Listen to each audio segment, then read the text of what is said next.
Hello and welcome to another edition of NASA Grants Training. I'm Christiane Diallo, a Senior Program Analyst with the NASA Office of Procurement, Grants Policy and Compliance. The focus of this training is an introduction to single audits and how NASA grant recipients can ensure compliance and accountability. By the end of this training, you will gain an understanding of key concepts and practices related to single audits, including an understanding of what single audits are and the regulatory requirements that govern them, an explanation of the single audit process and the roles and responsibilities for federal agencies, grant recipients, and auditors, an understanding of how single audits apply to NASA grants programs, the ability to describe and differentiate the various elements that make up a single audit report, and lastly, you will be able to identify some of the best practices to promote compliance and also minimize the occurrence of single audit findings. So what is a single audit? It is an independent examination of an organization's financial statements and federal award program to ensure that the organization is compliant with federal statutes, regulations, and the award terms and conditions. The Single Audit Act is the legislation that established the foundation for single audits.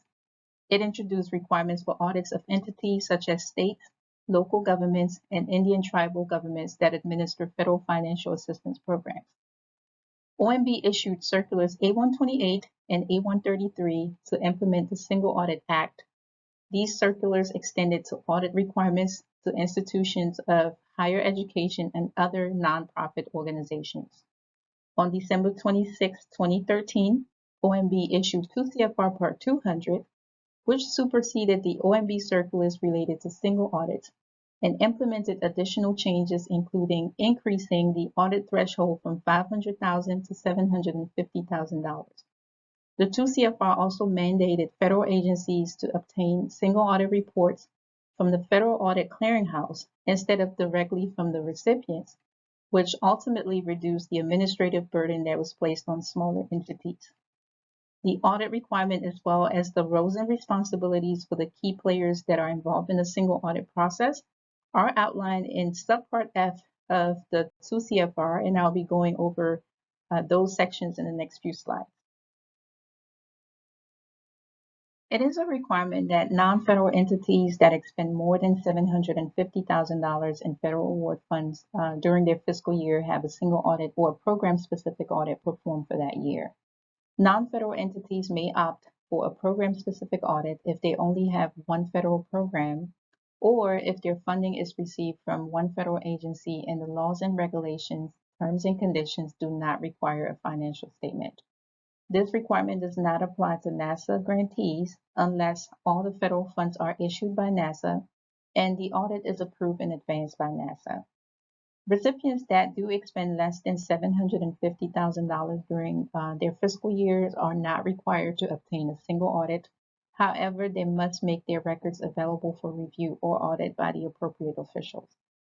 One thing that I want to highlight here is that in the upcoming revisions of the 2 CFR, OMB is planning to raise the threshold for single audit requirements from $750,000 to $1 million. Although this is going to reduce the burden that is placed on the smaller entities, it also means that entities may see an increase in monitoring from their federal funding agencies. Another requirement is that audits must be conducted annually unless the non-federal entity is required by the Constitution or state regulations to undergo audits less frequently. And for those entities who fail to comply with the single audit requirements, they may face potential consequences as it is outlined in the 2 CFR 200, Section 339. These consequences, as highlighted here, include temporarily withholding cash payment, wholly or partly suspending or terminating the awards, or initiating suspension or debarment proceedings. Auditees play a crucial role in ensuring transparency and accountability throughout the audit process. They are responsible for procuring audit services, which involve selecting and hiring qualified auditors to conduct the single audits, and costs for which are allowable and may be charged to the award. They must prepare the financial statements, including the schedule of expenditures of federal award, and provide auditors with the supporting documentation as requested. They are responsible for following up on all audit findings and taking corrective actions as necessary. Finally, auditees must ensure that the audit report is submitted in the Federal Audit Clearinghouse, and the submission is typically due within 30 calendar days after receiving the report or within 9 months after the end of the audit period. As for the auditor's responsibilities, they are responsible for conducting audits in accordance with generally accepted government auditing standards, commonly referred to as GAGAs. These standards are the bedrock of audit quality in ensuring that audit procedures meet the highest professional and ethical standards. Auditors are responsible for determining whether the financial statements and the schedule of expenditures of federal awards are presented fairly.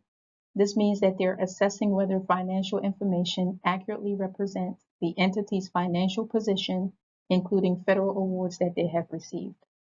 The auditors do perform internal controls testing to verify whether systems and processes are in place to safeguard assets, maintain data integrity, and also ensure compliance.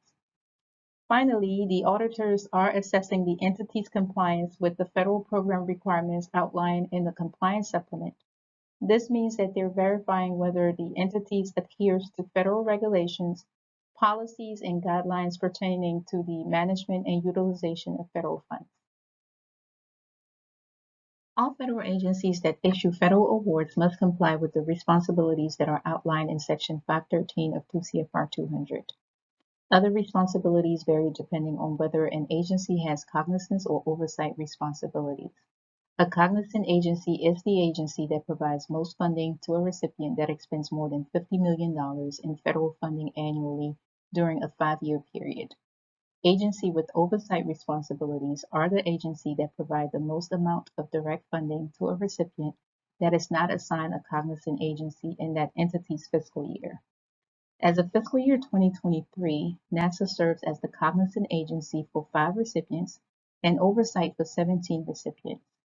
Entities may refer to their schedule of expenditures, also known as the CEFA, to determine their assigned cognizant or oversight agency based on the total amount of direct funding.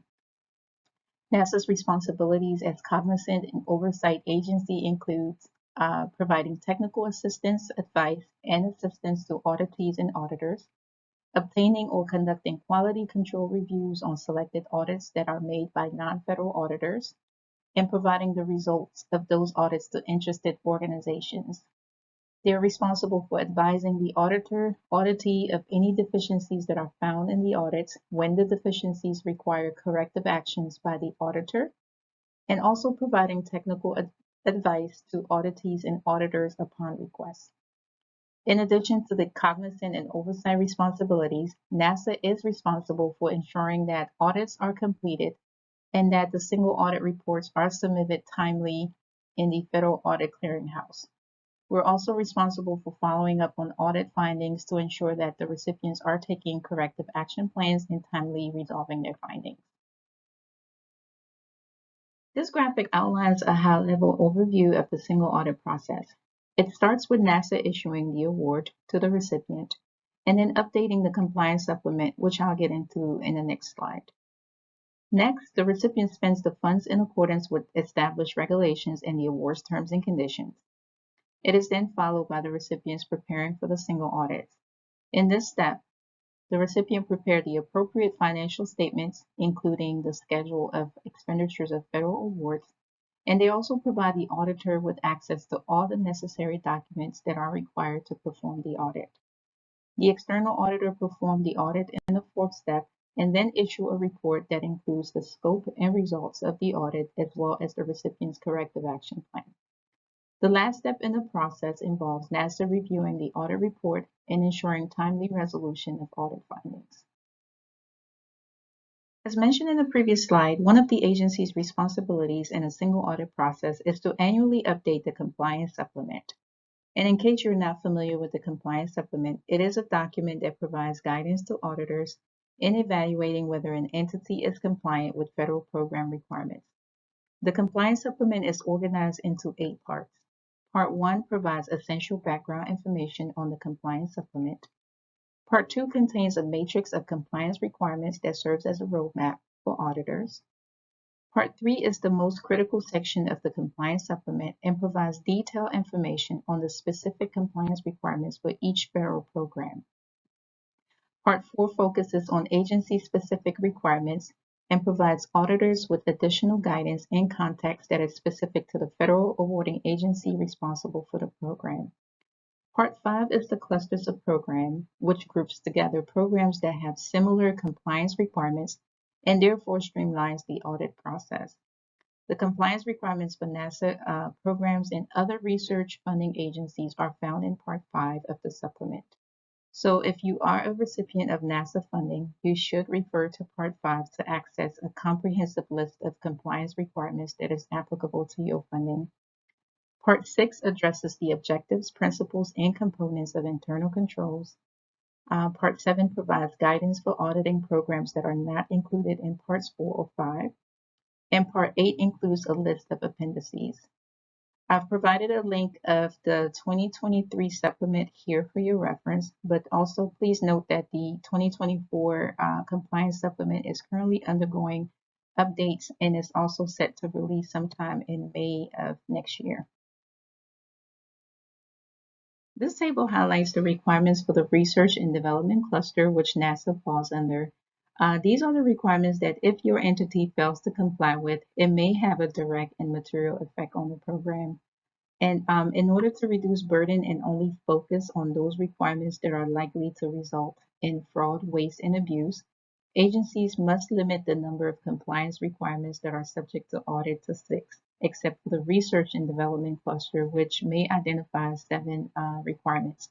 So this table lists the list of compliance requirements that are subject to NASA programs. And the second column there provides you the objective that the auditors are testing. So for the first requirement, which is your activities, costs, allowed and unallowed, the auditors are verifying whether or not the federal awards were expended only for the allowable activities as it is outlined in the project.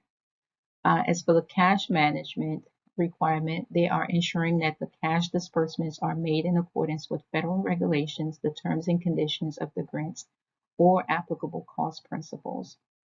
The equipment and real property management, the auditors are testing whether your entity maintains proper records for equipment and adequately safeguarding and maintaining the equipment. As for the period of performance, the auditors are testing whether your entity charged federal award for allowable costs that were incurred during the period of performance, or whether or not the costs were incurred prior to the date the federal award was made that were authorized by the federal awarding agency or the pass-through entity. For the procurement and suspension and debarment, the auditors are testing whether procurements under federal awards were made in compliance with applicable federal regulations and other procurement requirements that are specific to the award or the subaward. For the subaward subrecipient monitoring, they're testing whether or not the grant recipients have properly monitored and oversee recipients to ensure that they're compliant with federal requirements when the subawards are made. And as far as the special tests and provisions, the auditors are testing whether the grant recipients are adhering to the special terms and conditions that may be placed into the award. An example of this may be key personnel that are assigned to a specific project. The single audit report submission package is the mechanism that is used to communicate the audit results and management's planned actions to the stakeholders. The reporting package includes the data collection form as well as the audit report. The form includes information about the entity, the federal awards for each program, the auditor's summary of financial statement and audit findings.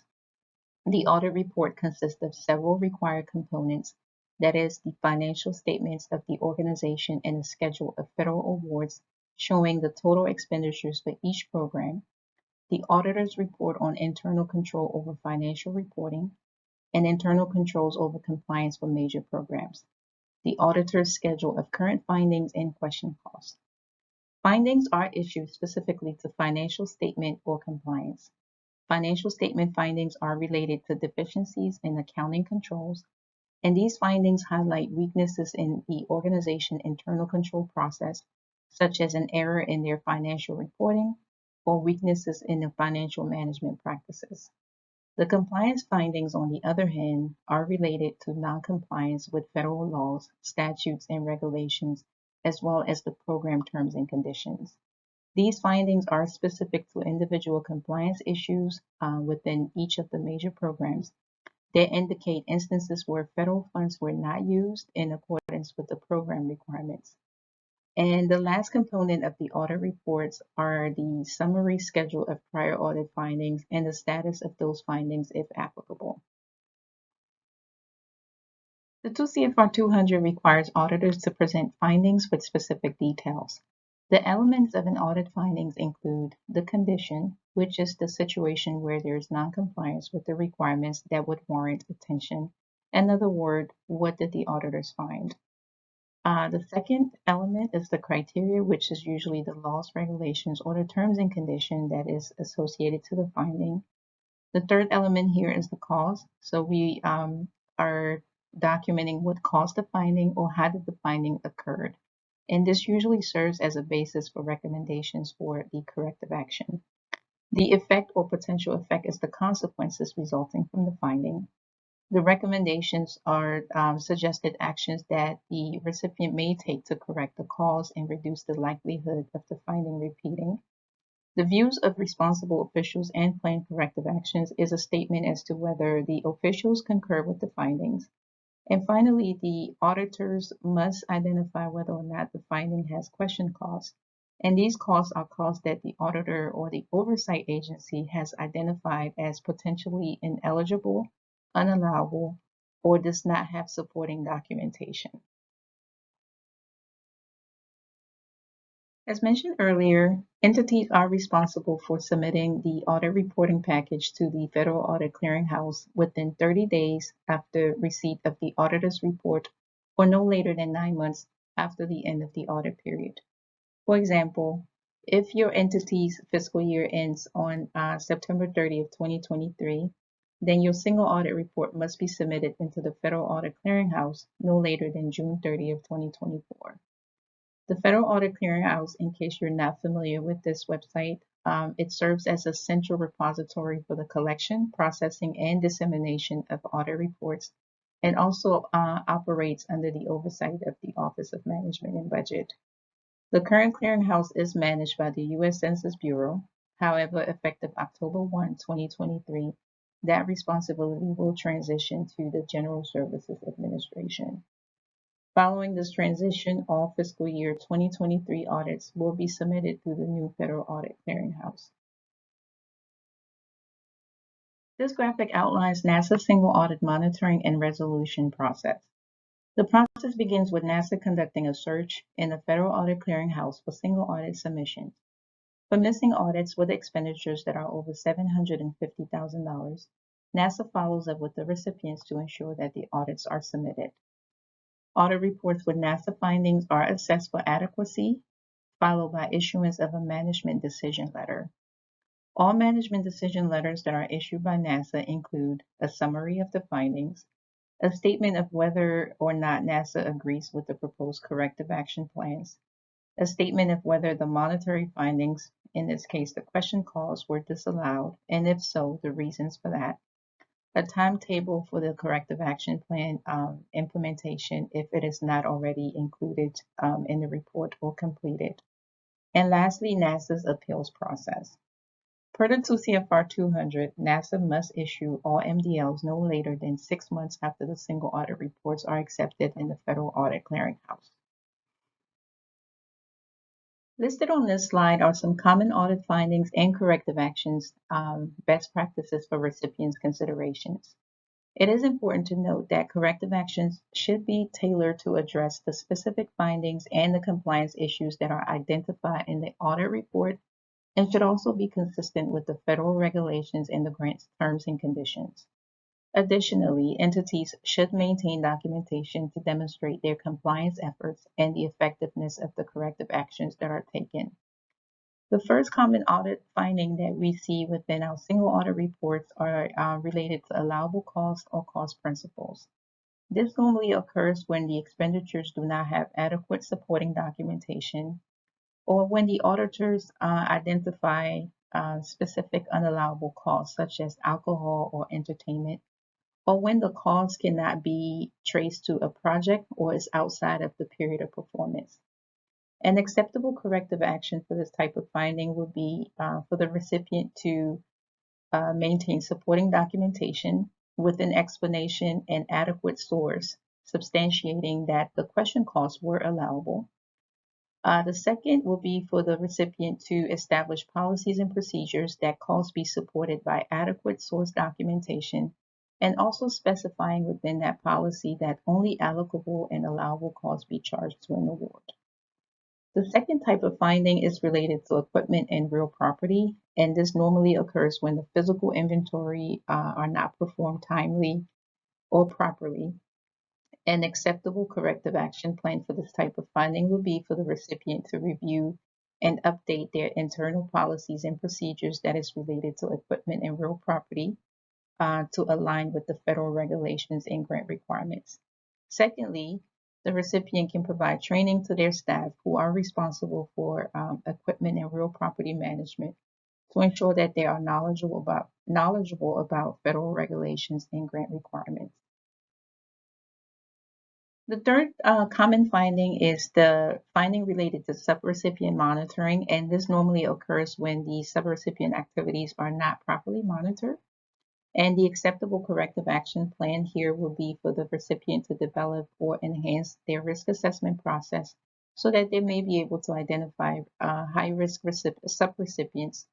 The recipient should also consider criteria such as the financial stability, prior audit findings, and programmatic complexity within their risk assessment process.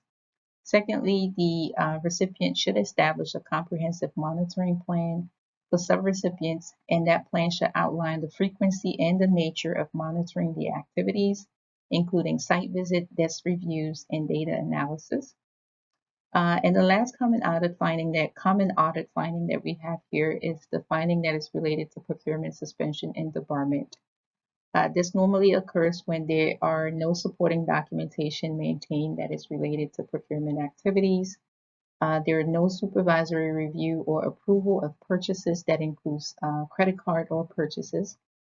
There are no cost or pricing data for sole source justification maintained, and the system for award management are not checked on whether a vendor has been suspended or debarred. And the acceptable corrective actions for this type of finding would be for the recipient to maintain supporting documentation for all of their procurement actions, and also establish policies and procedures that all purchases be supported by adequate source documentation, such as the purchase order, sole source justification, and cost and pricing data. To wrap up this training, here are some strategies that NASA recipients may adopt to maintain compliance and also minimize the occurrence of single audit findings. The first is guidance and training. It is very important to provide clear guidance and training to the recipient staff on federal regulations, reporting requirements, and compliance expectations. Second is transparency and communication. It is important for the recipient to maintain an open line of communication with NASA and also seek clarification on federal requirements and reporting procedures. Third is the policies and procedures. It is very important to develop and maintain a clear, comprehensive policies and procedures that is in alignment with the federal regulations and the grant requirements, and also ensure that staff members are aware of these policies and procedures. Fourth is to ensure an effective internal control. Internal controls are important as it prevents error, fraud, and noncompliance. It is also known that a well-designed internal control can help maintain financial accuracy and also ensure that the grant funds are used appropriately. And last on our list is document retention. As we've learned earlier, some of the common audit findings that we see are related to question costs, and that sometimes occur when the recipient does not have adequate supporting documentation on file. So it is very important to maintain a comprehensive records of all grant-related transactions that include financial, programmatic documentation, and correspondence. as effective documentation can also support compliance verification. Thank you for tuning into the introduction of single audits. I hope you enjoyed the training. If you have any questions or comments related to the topics that I've covered today, please feel free to send me an email. My email address is on this slide for your reference. And also, if you have any general questions related to NAFSA grants, please feel free to visit our grants policy and compliance website using the URL on this slide as well. Thank you.